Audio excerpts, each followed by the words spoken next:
So, TNT at saka Magnolia, no? Yung second game. Well, yung isang team na maraming injuries at saka yung isang team na intact, no? Na pwede silang mag-iba-iba ng lineup, mas malalim sila. So, yun ang tumalo sa TNT because yung offense ng TNT, they found the gem in Kim Aurin. Double figure si Kim Aurin. So, meron na silang isa pang magko-contribute sa offense.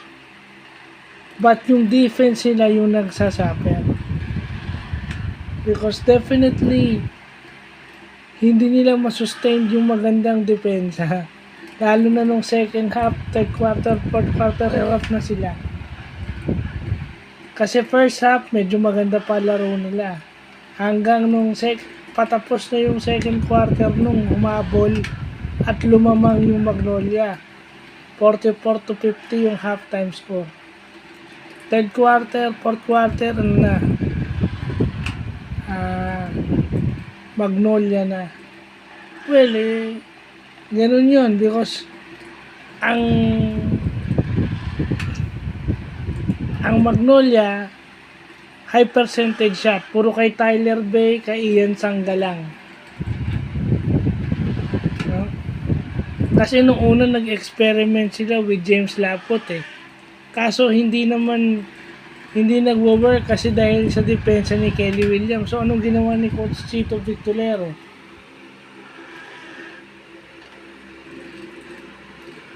Tinapatan niya yung height ni Kelly Williams. Okay? Tinanggal niya si James Lapot. Kasi, kahit na mas matangkad si James Laput, mas malakas ang katawan ni Kelly Williams. So, nilagay niya si Ian Sanggalang, no? Tapos, with Tyler Bay, yun ang tumapos sa problema ng Magnolia. Kasi puro drop pa sa ilalim Then, yung mga tira sa 3 points pumapasok.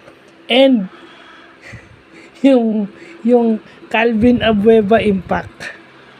Yung Calvin Abueva impact, yun ang hindi nila mapigil.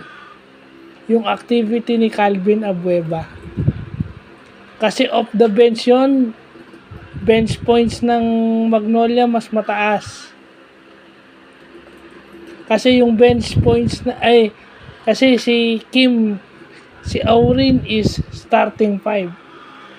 So pag inupo mo si Aurin, sino yung papalit sa kanya? Lalo na nung second half, medyo maganda na yung laro ni Aurin, di ba? So pag inupo mo siya, sino yung papalit? No?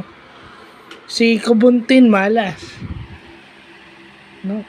Kasi ang play ng TNT, kick out sa 3 points Samantala yung play ng Magnolia, drop pass, dunk. Tyler Bay, Sanggalang, Abueva. Di ba? Mas malaki ang chance ang pumasok yung dunk kaysa sa 3 points Kasi yung defensively, walang nagko-collapse dun sa walang nagko-collapse dun sa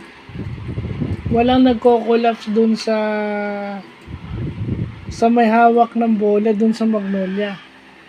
Pag nag-collapse sila, hindi nila pinupuwersa palabas. Ang pasa ng point guards ng Magnolia ni Halalon sa loob. Baliktad naman, pag TNT naman ng offense, sasalubungin nila si Ralier, di ba? Sasalubungin nila si Ralier. Ano nangyari? Dahil tatlo yon, ang libre yung nasa labas. Dapat yung libre yung nasa loob, di ba?